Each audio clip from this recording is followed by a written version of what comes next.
إذا قلت هذه الكلمات قال الله سل تعطى، فمن انشغل بالتسبيح كانت خيرا له أملا مما يؤمل ومما يرجو، فيعطيه الله عز وجل أعظم من ذلك. وفي حديث أبي سعيد عند النسائي: من شغله ذكري عن مساءلتي أعطيته أفضل مما أعطي السائلين.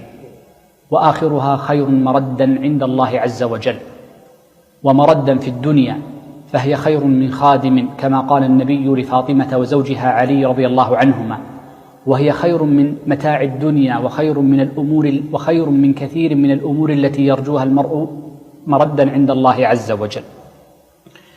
وفي ختمها بسبحان ملك القدوس رب الملائكة والروح نكتة لحضور الملائكة قيام الليل، فإن الملائكة تحضر ليلة القدر كما في كتاب الله عز وجل. وجاء في بعض الأخبار والسنن أن القائم تحف به الملائكة، فكأن الملائكة